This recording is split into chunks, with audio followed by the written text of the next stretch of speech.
অভিযোগে সুপ্রিম কোর্টের আইনজীবী ব্যারিস্টার সৈয়দ সাইদুল হক সুমনের বিরুদ্ধে ডিজিটাল নিরাপত্তা আইনে মামলা হয়েছে। দুপুরে সাইবার ট্রাইব্যুনালের বিচারক আশরামস জগলুলের আদালতে মামলাটি করেন গৌতম কুমার এডবর নামের এক ব্যক্তি। তাকে আইনি সহায়তা দিচ্ছেন হিন্দু আইনজীবী পরিষদের সভাপতি সুমন কুমার রায়। ব্যারিস্টার সুমনের বিরুদ্ধে সাইবার ট্রাইব্যুনালে মামলা। আমি মনে করি যে কোনো কারো বাংলাদেশের মামলা করার অধিকার এটা সাংবিধানিক অধিকার। সৈয়দ সাইদুল হক সুমনের বিরুদ্ধে ডিজিটাল সিকিউরিটি আইনে করা মামলা তদন্ত করার নির্দেশ দিয়েছেন আদালত। ওনারা যদি মনে করেন মামলা করার মধ্যে আমি কোনো ব্যত্যয় দেখি না, মামলা ওনারা করতেই পারেন এবং আমি আমার যত কাগজপত্র আছে এই সহ আমি আদালতে দাখিল করব। তার সাথে আমি একটা কথাই শুধু বলতে চাই যে এই আজকে ওনারা আমার বিরুদ্ধে মামলা। বাংলার ফাটাকেষ্ট ব্যারিস্টার সুমন গ্রেপ্তার। ভাইরে ভাই, পুরো বাঙালি জাতি আবারও প্রমাণ করে দিল বাংলাদেশে ভালো মানুষ বেশি দিন বাঁচতে পারে না। এই ব্যারিস্টার সুমন বাংলাদেশের জন্য কি না কি করলো সেটা আমরা সবাই দেখেছি। হঠাৎ করে ব্যারিস্টার সুমন আজকে কেন গ্রেপ্তার হলেন, কি কারণে গ্রেপ্তার হয়েছে এবং ব্যারিস্টার সুমন কি করছিলেন তা আজকের ভিডিওতে দেখানো হবে। শুধু তাই না, কি কারণে ব্যারিস্টার সুমন জেলে গেলেন আর এখন তার বর্তমান অবস্থান কি, কোথায় আছে এখন সে, সবকিছু আজকের ভিডিওতে তুলে ধরা হবে। তো বন্ধুরা চলুন সর্বপ্রথম আমরা জেনে নেব কেন তাকে গ্রেফতার করা হলো। ধর্মীয় অনুভূতিতে আঘাত দেওয়ার অভিযোগে ব্যারিস্টার সুমনের বিরুদ্ধে সাইবার ট্রাইব্যুনালে মামলা। আমি মনে করি যে কোনো কারো বাংলাদেশের মামলা করার অধিকার এটা সাংবিধানিক অধিকার। এই আজকে ওনারা আমার বিরুদ্ধে মামলা করার মধ্য দিয়ে প্রমাণ করলেন যে এই দেশে যারা মাইনরিটি আছেন, হিন্দু বৌদ্ধ খ্রিস্টান যারা আছেন, তারা কোনোভাবেই কোনো খারাপ অবস্থায় না। ফেসবুকে হিন্দু ধর্মাবলম্বীদের কটূক্তি করার অভিযোগে সুপ্রিম কোর্টের আইনজীবী ব্যারিস্টার সৈয়দ সাইদুল হক সুমনের বিরুদ্ধে ডিজিটাল নিরাপত্তা আইনে মামলা হয়েছে। দুপুরে সাইবার ট্রাইব্যুনালের বিচারক আশরামস জগলুলের আদালতে মামলাটি করেন গৌতম কুমার এডবর নামের এক ব্যক্তি। তাকে আইনি সহায়তা দিচ্ছেন হিন্দু আইনজীবী পরিষদের সভাপতি সুমন কুমার রায়। মামলার অভিযোগে বলা হয় ফেসবুকে ব্যারিস্টার সুমন হিন্দু ধর্মকে নিকৃষ্ট ও বর্বর ধর্ম বলে মন্তব্য করেন। তবে সুমন এ ব্যাপারে আগে থেকেই বলে আসছেন যে আইডি থেকে এমন কথা বলা হয়েছে সেটি ভুয়া। ব্যারিস্টার সুমনের দাবি তার নাম ব্যবহার করে কেউ এটি করছে। ব্যারিস্টার সুমনের নামে মামলা করা হয়েছে কি কারণে, এই বিষয়ে এবার ব্যারিস্টার সুমন কি বললেন চলুন সেই ভিডিওটা দেখে আসি। আমরা বড় করে দিব, কেমনে বড় করবাই, শাইস্তাগঞ্জ থেকে রোয়ানা দিব। এরা বড় করতে করতে বড় কইরা একবারে তেলিয়াবাড়া পর্যন্ত যাইব, জগদীশপুর পর্যন্ত। এর মানে সাইলেই নইব আপনার যে কষ্টটা আমরা আসিল, এই যে একটা সিএনজি প্রত্যেক দিনে মানুষ মরে, কারণ এই রাস্তা 40 বছর আগে যে যানবাহন আছিল, 40 বছরে তো 10 ডাবল বাড়ছে যানবাহন, কিন্তু রাস্তায় 1 ইঞ্চিও বাড়ছে না। এর লেগে যে আমি কইতাম যে মজা মারে মজা ভাই, আর আন্নুল আমিন ভাই সহ আমরা খালি বইটা পাই। আমি যদি মইরাও যাইগা, তাতেও যদি আমার সোনারঘাটের মানুষে মনে করে যে এই ফুলাটা মরছে সোনারঘাটের লাগিয়া, আমার একটা বিশ্বাস সোনারঘাটের মানুষের সবচেয়ে বড় জানাজা আমারে দিয়া দিব। তারা আইসন এত কষ্ট করে, তারার লাগে একটা বড় হাততালি আপনারা দিতা না? Thank you. আমি বিশ্বাস করি ঘাম কখনো প্রতারণা করে না, আর যারা ঘাম দিয়ে গোসল করতে শিখে তারা ইতিহাস বদলাইতে শিখে। আমি আপনার কাছে আল্লাহর হস্তে চাই, আমার যে ঘাম পড়ে প্রতিটা দিন যাদের বিরোধিতা আমি করি, দুর্নীতিবাজদের যে ঘাম আমি ফেলি, এমন একটা মানুষে আপনারা এত ভোট দিয়ে সম্মানিত করছেন। আরে সম্পদ তো লাগে না আমার জীবনে, আর যে ইজ্জত দিছেন সারা বাংলাদেশের মানুষ আমার ইজ্জত করে, এর চেয়ে বড় সম্পদ আমার জীবনে কি হইতে পারে? যতগুলা নির্বাচন আইব, উপজেলা, ইউনিয়ন, আপনার কাছে আমি আল্লাহর হস্তে চাই, অবশ্যই সৎ মানুষ, অবশ্যই কাজের মানুষ, অবশ্যই গাম পালাইতে পারে যে মানুষ, অবশ্যই যার ভিতরে মনে মানসিকতায় সে রাজনীতিটারে ইবাদত মনে করে এইরকম লোককে নেতা বানায়। যারাই আপনারা নেতা বানাইবে আমি আছি আপনাদের সাথে, তবে চেষ্টা করবো আপনারা ভালো লোককে নেতা বানায়, যিনি পরম করুণাময় এবং অত্যন্ত দয়ালু। আমি এই জায়গায় দাঁড়াইয়া ঠিক 4 মাস আগে যখন নির্বাচনে জিতছিলাম আর নির্বাচনের আগে 2 দিন 3 দিন আগে যখন লাস্ট শেষ জনসভা করি এখানে, তখন আমি কিছুই জানতাম না রাষ্ট্রের পলিসি কি। তখন আমি আমার স্বপ্নের কথা আপনাদের সামনে বলছিলাম। স্বপ্ন ছিল এই যে মরা খোয়াই নদীটারে পরিষ্কার কইরা 2 পাশে রাস্তা হবে, আর এই খোয়াই নদীতে নৌকা চলবে। আমাদের ছেলে মেয়েরা বিকালবেলা মেহমানরা আসলে আমরা বেড়াইতে নিয়ে যাব ওই চা বাগানে, আর নাইলে এই নদীতে নৌকা এবং স্পিড বোট চলবে। আমাদের কাছে আছে প্রায় 3 কিলোমিটার নদী। 3 কিলোমিটার নদী এইরকম সারা সিলেট বিভাগে জানা আছে কিনা আমার জানা নাই, কিন্তু আমরা ভাগ্যবান আমাদের সোনারঘাটে আছে। কিন্তু আমরা দুর্ভাগ্য যে 3 কিলোমিটার নদী যে ছিল এইটা প্রকাশ পাইতে পাইতে আপনারা 40 বছর নিয়ে নিছি আমরা। এখন ফুটপাত থেকে এমডি আইলে বোঝা যায় যেমন একটা সমুদ্রের মতো লাগে। সিএনজি জেসা খানো খাড়া করে, আমি যদি জিগাই খাড়া করছো কেন রে, জ্যাম লাগিয়েছে দেখি হয় স্ট্যান্ড দেও। আমি 2টা স্ট্যান্ড বানাই দিছি। স্ট্যান্ডটা উদ্বোধন হইলে বড় কোনো সিএনজি রাস্তার মধ্যে রাখলে কই মোরা উনকা তো স্ট্যান্ড আছে, উনকা খাড়া করছো তোর স্বভাবের কারণে। আপনিও কইতে পারবা জায়গা 40 বছর ধরে আমি দেখি ওই সিফা দিয়ে আমাই এমডি যায়, আর ওই বাজার খান এমডি মাছওয়ালা মাছ বেচে, আর এমডি ফালের ঘর আছে। এই ওই সারা 15-20 বছরে আমার জানা মতে উন্নতি হয়েছে। ওই একটা পৌর মুক্তিযোদ্ধা 70 বানানো হয়েছে, এটা আরো কিছু জায়গা আটকিছে। আমি সোনারঘাট থেকে যখন রাস্তাটা গেছে তখনও তো আমরা সোনারঘাটে একবারে তেনা তেনা করে ছেড়ে দিছে। আজকে মাধবপুর 1 শতক জায়গা বেছে এরা 15 লাখ 20 লাখ, আর আমরা খালি তলের দিকে যাই। এখন ঢাকার থেকে এরা আমার সাথে যোগাযোগ করছেন কি তার লাগি। আমি কইলাম যে আপনারা কেন লাগে ভাই, যে স্বপ্নের কথা আমি কইছিলাম দেখা যায় এই স্বপ্ন এরই আমারে কইতাছে এই সরকার এবং এই রাষ্ট্র। ভালো আছেন? ভালো আছেন? Thank you.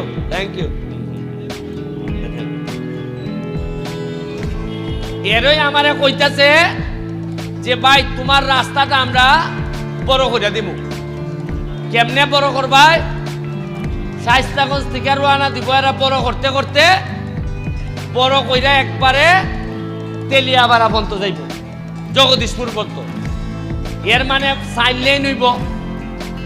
আপনার যে কষ্টটা আমরা আছিল, এই যে একটা সিএনজি প্রত্যেক দিনে মানুষ মরে, কারণ এই রাস্তা 40 বছর আগে যে যানবাহন আছিল 40 বছরে তো 10 ডাবল বাড়ছে যানবাহন, কিন্তু রাস্তায় 1 ইঞ্চিও বাড়ছে না। এর লেগে যে আমি কইতাম যে মজা মারে মজা ভাই, আর নুল আমিন ভাই সহ আমরা খালি বইটা পাই। এই আইসে রাস্তা বড় হইতো, এখন সমস্যা দেখা দিছে। রাস্তা বড় হইতো যে বাজার বড় করেন কেমনে? বাজার বড় করলে তো বিল্ডিং ভাঙা পড়বো। এখন আমি এরারে অপশন দিছি, তারাও আমারে দিছ উপরে আকাশের মধ্যে হেলিকপ্টার উঠবো, ড্রোন উঠবো, উঠিয়া দেখবো যে বাজারটারে বাইপাস করলে কোনাইন দিয়ে করণ, ইকেন দিয়েও করণ যায়, ইকেন দিয়েও করণ যায়। বাইপাস মানে ধরুন গুগাওরা দিয়ে ধরুন বাইপাস ঢুকে গেল গিয়া, ঢুকিয়া ওই আমরা বাজারের ফিসি দিয়া ওই কেন্দ্রে গিয়া একবারে যদি গিয়া উঠে এই কিতা কয় আপনারে এই আমতলি গিয়া যদি উঠে অভিগঞ্জের যেভাবে বাইপাস হয়েছে, তে আমরা শান্তি হইব না? হইতো না। এখন আজকাল যারা এই মিটিং আইসেন না, তারা টার পাইবা, কারণ জায়গার দাম যে বাড়বো তারা তো জানেন না। তোমরা যারা মিটিং আইছো কিছু ফাতলা ফাতলা করে জায়গা রাখা ধরো। যারা মিটিং আমি যে ডাকছি এরপর আইসুন না যে টার পাইবা, তারা মনে করেন যে বিদেশ গেলে বুঝি টেকা রুজি। আরে টেকা রুজি খালি চোখ কানটা খোলা রাখলেই টেকা রুজি হয়। উনকা 4 মাস হয়েছে আমি এমপি হয়েছি। আমি জানি আগামীবার মনে হয় না এমপি হইতাম পারবো কোথাও। খেরে জমলেন না, খেরে হইতে পারতাম না, কারণ উনকা আমি রাস্তা বড় করবার লেগে আরেক বেটার ঘর কিছু ভাঙবো। এই বেটায় কইব ওই এরে পুটটা দিয়ে আমার কত বড় ভুল হয়েছে। কিন্তু যা হইব সব সোনারঘাটের কল্যাণে হইব। আমি যদি মইরাও যাইগা তাতেও যদি আমার সোনারঘাটের মানুষে মনে করে যে এই ফুলাটা মরছে সোনারঘাটের লাগিয়া, আমার একটা বিশ্বাস সোনারঘাটের মানুষের সবচেয়ে বড় জানাজা আমারে দিয়া দিব। 4 মাস গেছে, সরকারি বরাদ্দ পাইছি 29.5 কোটি। কত পাইছি? আগে জীবনে 29, আগে থেকে ফার্স্ট টাকাও জানলাম না। টাকা আইলো গেল, আইলো কোনাইন আর গেল কোনাইন দিয়া। এই জায়গার মধ্যে মিটিং হয়েছে অন্তত 50টা হয়েছে না। আর আওয়াজের যন্ত্রণায় মসজিদের নামাজ পর্যন্ত ফরন গেছে না। কিন্তু অত আওয়াজ হয়েছে, টাকা বরাদ্দ আইছে, এই আওয়াজটা থেকে উঠলাম না কোনোদিন। কি কবাল আমার দেখুন, আপনারা যে আমি জানাই দিছি যে 29 কোটি টাকা বরাদ্দ হয়েছে, এই কারণে আমার নামে বিচার দিতে দিতে সংসদ ভবন পর্যন্ত বিচার দিছ। ওই করিমগঞ্জ তারাইলের একলা এমপি আছে, তার নাম বিরোধী দল বেটা করে। সুন্নু ভাই, আমার বড় কষ্ট হয় তারাইল করিমগঞ্জের মানুষের লেগে। সুন্নু ভাই আমার লেগে বিচার দিছে নিয়ে সংসদ। কইতাছে মাননীয় স্পিকার, এই যে একটা লোক সব হিসাব দিলায় আমরা ইজ্জত থাকে না। আমি জীবনে ভাই উনছি না আপনারা টেকা, আপনারা কইতাছি আমি ভাই টেকা আপনারা আইছে, আপনারা আমারে কইতা কেমনে খরচ করছো জানাও, টেকার হিসাব দেও। আমি এই কথা কইছিলাম দেখিয়া আমার নামে বিচার মহান সংসদ। আর আমি এর পেটারের জিগাই, তুমি নো বিরোধী দল, তুমি সরকারের বিরোধিতা করতে, তুমি আমার বিরোধিতা করো কিতা? এর মানে হইল গিয়া এর আয়ের আয় এক। আর আমি পড়ছি বিপদ। আজকাল নয় একটা অভিজ্ঞতা গেছি ফানচরি একটা 25 একর জায়গার মধ্যে একটা eco tourist eco park hotel, এই ইকো রিসোর্ট হইবার কথা 18 সালে। এটার লেগে বরাদ্দ হয়েছে 1 কোটি টাকা। কত হয়েছে? আজকা গিয়া দেখি আমি 1 কোটি টাকার মধ্যে 80 লাখ টাকা দিয়ে একটা পুকুর খনন করছে। আমি জিগাইলাম পুকুর খনন করতে অত টাকা লাগে কিতা? কয়টা খনন না, এটা পুকুর আসিল, মানে পুকুর আসিল, ইটারে আবার পুকুর খনন করছে। কইরা টাকা নাই 80 লাখ। আহারে আবার খন লাগে, মজা মারে ফজা ভাই, আর আমরা খালি বইটা ভাই। 1 কোটি টাকা ওই 2টা চেয়ার টেবিল বানাইয়া শেষ খাইলিছ। আমি আজকে কইয়া যাইতেছি যাতে আমার পরবর্তী প্রজন্ম যারা নেতা হইব এরাও যেন ইয়ে কইতে পারে, যদি আমি 2 নম্বরই কইরা থাকি এরা যেন জানাই যায়, তাতে সোনারঘাটের মানুষের ভাগ্য বদল হইব। এটা কিতা? একটা মানুষে কয় টাকা খায়? 40-এর বড়ই কোলেস্টেরলের ওষুধ লাগে, রসুবা ভাই টেননি। এরবারে ঠান্ডা লাগলে লাগে হইলে আপনার মন্টিলুকাস লাগেনি, আর নাইলে ইনহেলার। 3 খান জিনিস লইয়া যাওন গে লাগে, ইনহেলার, মন্টিলুকাস 10 আর হইলে রসুবা 10। ইলাইন লইয়া যাউন গেলাকে, অথচ এই 3 খান ওষুধ কিনতে গিয়া এ পুরা এলাকাকে এলাকা বেচেলায়। তবে একটা ঘোষণা আপনারা দিয়া যায়, আমি নির্বাচনের আগের ফাঁস করে একটা কথা কইছিলাম, আপনারা খেয়াল রাখবা, একটা জিনিস খেয়াল রাখবা, যে এমপি হইবার পর ব্যারিস্টার সুমনের কোনো সম্পদ বাড়ছে কিনা। এখন দেখা গেল আমার টাকা আমি হিসাব দিছি, এবার নির্বাচনে আমার কাছে নগদ আছে 9.5 লাখ। কত?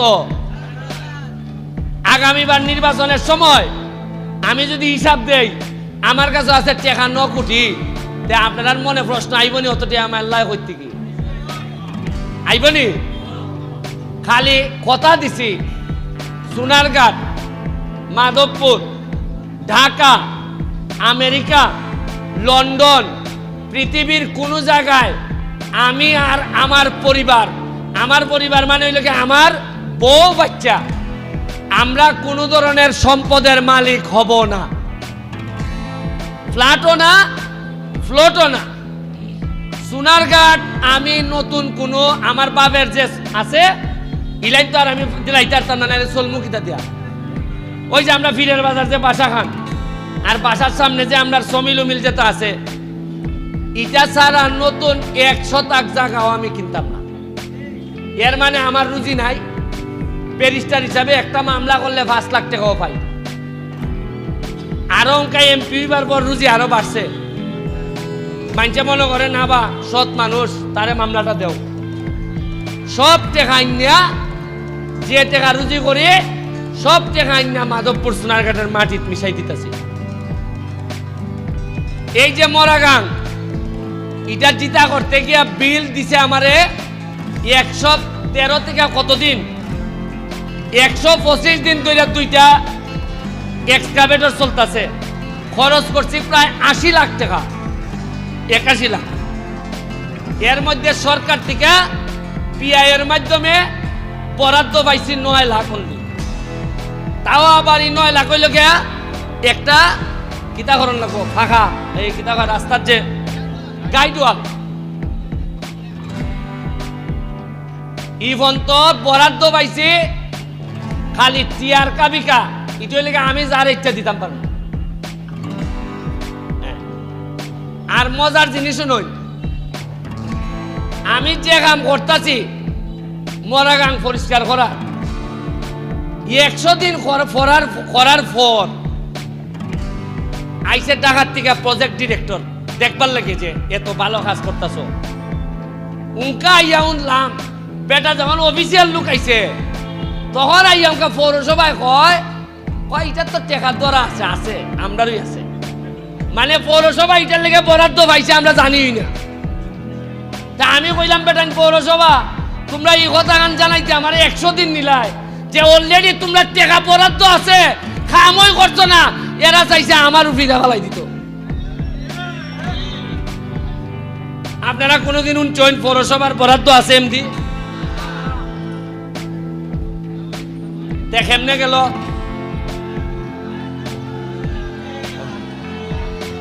ভালো আছেন?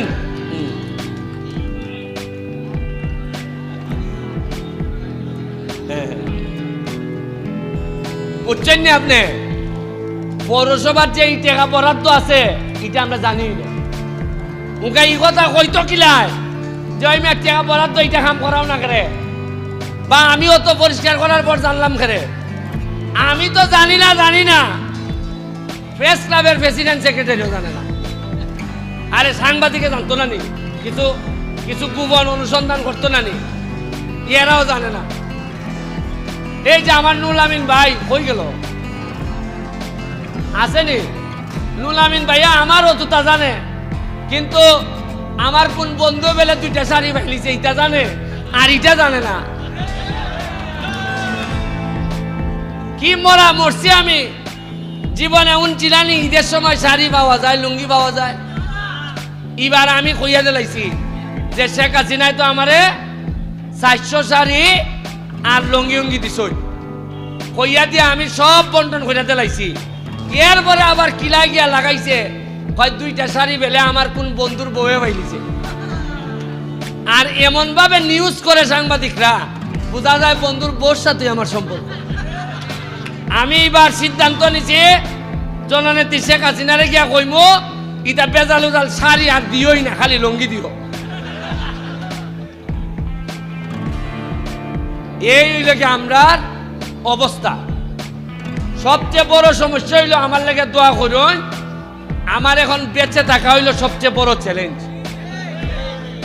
সব একখান হইতেছেন, সব একখান হইতেছেন, দেশে বিদেশে, এলাকা এলাকার বাইরে, খেরে যে এত হলতা ভাঙ্গে লইতেছে। আমি কেন হিসাব দেই, সোনারঘাট বাড়ি খাই গিয়া তারাই এরার যন্ত্রণাটা খেরে। আমি যেই কই টাকা পাইছি 2 কোটি, ওই তারাইল কিশোরগঞ্জের লোকে এমপিরে কয় সুমনের দিকে পাইলিছে, তুমি কই তোমার টাকা কো, ওই টানে এরার এমপিরে দইরা, ওই এরার যন্ত্রণা মাথা নষ্ট হয়ে গেছি গা, যে এই কেন কইয়া দেয় দিনাজপুরেও গিয়া বাড়ি খায়। কারণ একলাই কইলে তো পাইলাই সব খবর। আপনারা আমার লেগে দোয়া করবা, আমরা যা যা আছে, আমি আর 4.5 বছর যদি বাঁচি, সোনারঘাট আপনারা শূন্য খুশি হইবা। মাধবপুর বর্তমানে দেখা যাইতেছে যে সারা বাংলাদেশের মধ্যে সবচেয়ে ধনী উপজেলা হইল গিয়া মাধবপুর। আপনারা তো এই খবরই জানেন না, আপনারা নিজের আর ক্ষমতা সম্পর্কে কোনো ধারণাই নাই। সবচেয়ে বাংলাদেশের মধ্যে ধনী উপজেলা কোনটা? আর এরা আর আমরা মিল্লা ই এলাকার এমপি। আমি কালকে একটা গার্মেন্টস গেছিলাম, বাদশা গার্মেন্টস, গিয়া দেখলাম এটার মধ্যে মনে হয় বিনিয়োগ হয়েছে মিনিমাম 10,000 কোটির নিচে না, 2,500 খালি আমরা এলাকার লোকই কাম করে। তাও এইটা মনে করেন 100টা ইন্ডাস্ট্রির মধ্যে মাত্র একটা। এখন আইন সোনারঘাট মাধবপুর পরে আলাপ করব। সোনারঘাট কিতা কিতা আছে? সোনারঘাট আছে হইলে গিয়া 17টার মতো চা বাগান। কিতা আছে? প্রতিটা চা বাগান রে ইচ্ছা করলে আমি সারা বাংলাদেশের মধ্যে পর্যটনের জায়গা তৈরি করতাম পারবো। অলরেডি 3টা, ওই এমডি যাইতে রামগঙ্গা যাইতে ভাইবা একটা যাত্রী ছাউনি বানাইছি, দেখছেন নি? 20 নম্বর সুরমা বানাইছি একটা, আর একটা হইতাছে এখন চন্ডী বাগান, চন্ডীর বাজারও মাজারেরই কেন। আমি যাওই বরাদ্দ পাইতাছি, এমন সব জিনিস বানাইতেছি যাতে মানুষ বাইর থেকে আইয়া একটা ছবি তুলে। 3 বছর সময় পাই। এই যে আজকে যে পর্যটন দেখতে আইলাম, যেটা পাঞ্চরি, এটারে আমি একটা ডিপিপি বানাইয়া লই যেতেছি। একটা 5 স্টার হোটেল অথবা ইকো রিসোর্ট আমি না বানাইয়া আমি আপনারা তার থেকে যাইতাম না, আপনারা নিশ্চিত থাকুন। এটা আমার এই এলাকা খালি 5 স্টারের মধ্যে যদি 500 পোলাবান কাজ না করে, তা আমি এরারে জায়গা দিব কই? আমি আমার নিজের ছেলে মেয়ের লেগে যা চিন্তা করি, আমার সোনারঘাট মাধবপুরের প্রতিটা বাচ্চার লেগে আমার এই সেম চিন্তা। কারণ আমারে এমন একটা মানুষে আপনারা এত ভোট দিয়ে সম্মানিত করছেন, আরে সম্পদ তো লাগে না আমার জীবনে, আর যে ইজ্জত দিছেন সারা বাংলাদেশের মানুষ আমার ইজ্জত করে, এর চেয়ে বড় সম্পদ আমার জীবনে কি হইতে পারে? আপনারা এখন একটু সাহায্য করতা, ফুলা ভান্ডে পড়ালেখা করাইতা, ফুলা ভান্ডে পড়ালেখা করাইতা। আর আগামী যত নির্বাচন আইব, পরবর্তীতে সংসদ নির্বাচন আবার আইব, যতগুলা নির্বাচন আইব, উপজেলা, ইউনিয়ন, আপনার কাছে আমি আল্লাহর হস্তে চাই, অবশ্যই সৎ মানুষ, অবশ্যই কাজের মানুষ, অবশ্যই গাম পালাইতে পারে যে মানুষ, অবশ্যই যার ভিতরে মনে মানসিকতায় সে রাজনীতিটারে ইবাদত মনে কইরা করে, এইরকম লোককে নেতা বানায়। যারাই আপনারা নেতা বানাইবে আমি আছি আপনাদের সাথে, তবে চেষ্টা করবো আপনারা ভালো লোককে নেতা বানায়। কারণ পুরা একটা সিস্টেম আমরা কাজ করতেছি, সাংবাদিকরা কাজ করতেছে। আমি যে পরিমাণ পরিবর্তন আমার সোনারঘাটের সাংবাদিকদেরকে দেখতেছি, আমি নাম ধরে কইতে পারি, আমাদের কামরুল ভাই, জাহাঙ্গীর ভাই, নুল আমিন ভাই, আমাদের রায়হান, আমাদের আলাউদ্দিন, আমাদের লিটন ভাই, আমাদের আরো যারা সাংবাদিকরা আছে, যেভাবে এখন পজিটিভ নিউজগুলো সামনে নিয়ে আইতেছে, জননেত্রী শেখ হাসিনার উন্নয়নের যে বক্তব্য দিয়ে আইতেছে, এইগুলা আমাদেরকে অনুপ্রাণিত করে। আগে সাংবাদিকরা এইভাবে কাজও করতে পারে না। এখন আপনি আমারে বলেন, থানা, এসিল্যান্ডের অফিস, বমি অফিস, কোনো একটা জায়গায় এমপির নামে, রাজনীতির নামে খবরদারি করা হয় না। আপনি একটা জায়গা পাইতা না যে এমপির লোক গিয়া হইতাছে যে আমি তো এমপির লোক, কিছু পয়সা দিলাম। আরে জীবনে 4 মাসে আজকে যদি মইরা যাই গা, তাও হইয়া যেতাম পারবো মরা নদী পরিষ্কার করছি আর আমার সিএনজির বাইদের লেগে 2টা স্ট্যান্ড বানাই তুইয়া গেছি। আমি আপনার কাছে আল্লাহর হস্তে চাই, আমার যে গাম পড়ে প্রতিটা দিন যাদের বিরোধিতা আমি করি, দুর্নীতিবাজদের যে ঘাম আমি ফেলি, আমি বিশ্বাস করি ঘাম কখনো প্রতারণা করে না। আর যারা ঘাম দিয়ে গোসল করতে শিখে তারা ইতিহাস বদলাইতে শিখে। আমি আপনারা সোনারঘাটের মানুষ, আপনাদেরকে বলবো, একসাথে আমরা যদি কাজের মধ্য দিয়ে আগাই যাই, আমরা ইতিহাস বদলাইতে পারবো। আপনারা প্রস্তুত হন। আগামী মাসেই বৃষ্টিটা পড়লেই 1 লক্ষ গাছের চারা ইয়া নামবো সোনারঘাট। ফলের চারা, ভালো ভালো ফলের চারা চাঁপাইনবাবগঞ্জ থেকে আনা হইব। 1 লাখ সোনারঘাট, 1 লাখ মাধবপুর। আমি কইসলাম নি যে এমন ভাবে সোনারঘাটে সাজাইয়ে তুলবো, এমন ভাবে ফল ফসারি দিয়ে তুলবো যে পুরি বিয়া দিতুই ভাইয়া সোনারঘাট, পুরি বিয়া দিতুই ভাইয়া সোনারঘাট। আপনারা ফলের লেগে রেডি হন। এই যে ধান কাটার যে হারভেস্টার মেশিন, খবর পাইলাম 10টা দিছে সোনারঘাটে আর মাধবপুরে। আমি কইলাম কেন আমরা 10টা পাইলাম কেন? কয় আমরা সময় পাইছি না স্যার, আপনি একটা তদবির করলে মনে হয় বেশি পাইতাম পারি। সকালবেলা ফোন দিছি, যিনি পিডি, যিনি এটা দেন, ফোন দেওয়ার পর উনারে সালাম দেওয়ার পর উনি আমারে বলল আমি তো আপনার ফ্যান। আমি বললাম যে আপনি আমারে এত ভালোবাসেন, তাইলে আমার ভালোবাসার মানুষগুলা সোনারঘাট মাধবপুরে কি একটু বেশি দিতে পারেন না? উনি সাথে সাথে আমারে 5টা বাড়াই দিল 15টা। একটা হারভেস্টারের দাম 40 লাখ। 5টা বাড়াই দিলে প্রায় একটা টেলিফোনে আমি 2 কোটি টাকা বরাদ্দ পাইছি সোনারঘাটের জন্য। আপনি যে তদবির আমি এখন করি, প্রতিদিন মন্ত্রণালয়ে যাই। আমার ছোট ভাই, এই দেখুন, সে হইল গিয়া, নাম হইল গিয়া সেলিম, সে হইল গিয়া পটুয়াখালী, তার বাড়ি পটুয়াখালী সদর ইউনিয়নের চেয়ারম্যান। সে তার এলাকার অলরেডি যা যা কাজ ছিল সব শেষ করা। এখন সারাক্ষণ আমাদের মাধবপুর সোনারঘাটের জন্য বিনা পয়সায় কিভাবে কোথায় ঘুরলে, কোথায় কাজ করলে বেশি বেশি, আমি তো নতুন এমপি, আমি তো জানতাম না এটা, সে আমারে হেল্প করে। তার লাগে একটা হাততালি আপনারা দিতা না সবাই? নিজের খাইয়া সে আমারে হেল্প করতে। আমার কাছে মনে হয় কিনা জানেননি, আল্লাহর থেকে যখন রহমত নাজিল হয় তখন দেখবা আল্লাহ রহমত হিসাবে আপনার জীবনে কিছু মানুষ ফাটাই দেন। এ হইল কি আমার রহমত হিসাবে নাজিল হলো। আমার সাথে যারা আছে, যারা আমার পিছে দাঁড়ায়, এরার প্রতি আমার অনুরোধ, অনেক টাকা পয়সার মালিক হইতে আর ভাই, হাজার হাজার কোটি কোটি টাকার বরাদ্দ আইব, কাজ করো, অসততা হইল না, দুর্নীতি কইর না, আমারে ডুবাইও না। তোমরা যদি ঠিক থাকো, তোমরা রে লইয়া সোনারঘাটটারে, মাধবপুরটারে আমরা সারা সিলেট বিভাগের মধ্যে একটা মডেল উপজেলা হিসাবে আমরা স্থাপন করতে পারবো। আপনার লেগে দোয়া রইল, শুভকামনা রইল। প্রতি সপ্তাহে সপ্তাহে আপনারা জানতে পারবা আমরা কিতা কিতা বরাদ্দ পাইতেছি।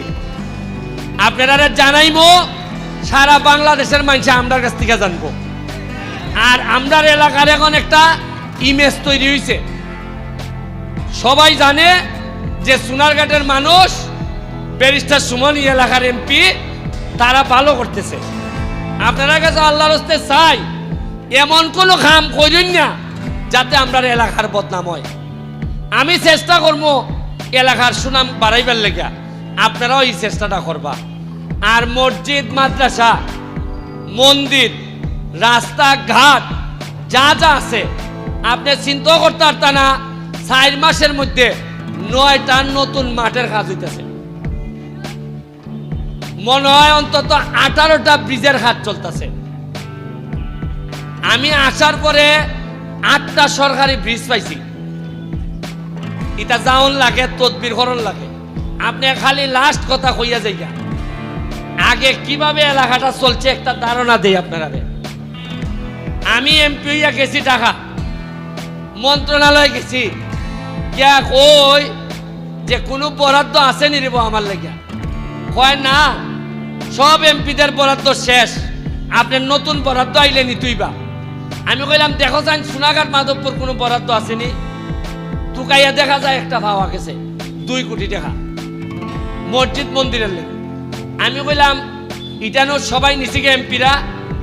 কয় তোমার ভাগ্য বালা, তোমার আগের এমপি তাই সময় পাইছি না নিবা। মানে সারা বাংলাদেশের সবাই নিচে গিয়া নিয়ে শেষ, আমার আগের এমপি এত ব্যস্ত আসলা তাই সময় পাইছেন না এই 2 কোটি টাকা আইনা মসজিদ মন্দিরও দিতা। ওই টাকাটা আমি খাবলাইয়া লইয়াছি। আমি কইছি আরে কি কপাল, আল্লাহর কি কুদরত, লাঠির ভিতরে শরবত। ওই টাকাটা আইনা অঙ্কা মসজিদে মন্দিরে এলজিডির দেয়া লাইছি। আমার কি কপাল, আর কিভাবে আমরা আগে আসলাম এটার একটা ধারণা আপনারা দিয়া গেলাম। আপনারা ভালো থাকবা। আর বাইপাস রোড এদিকে হইলে পরে আমি আপনার অনুভূতিটা বুঝছি। আপনারা যে যেভাবে সুবিধা দেওয়া লাগে সুবিধা দিবা এবং যৎকান কষ্ট করন লাগে কষ্ট করবা। তো বন্ধুরা, এতক্ষণ আপনারা শুনলেন ব্যারিস্টার সুমনের বক্তব্য। ব্যারিস্টার সুমনের বক্তব্য শুনে আপনাদের কি মন্তব্য অবশ্যই কমেন্ট বক্সে কমেন্ট করতে ভুলবেন না। আর হ্যাঁ, ব্যারিস্টার সুমনকে নিয়ে এমন নিত্য নতুন আপডেট খবর সবার আগে পেতে এখনই আমাদের পিচ্চি সাকিব চ্যানেলটি সাবস্ক্রাইব করুন।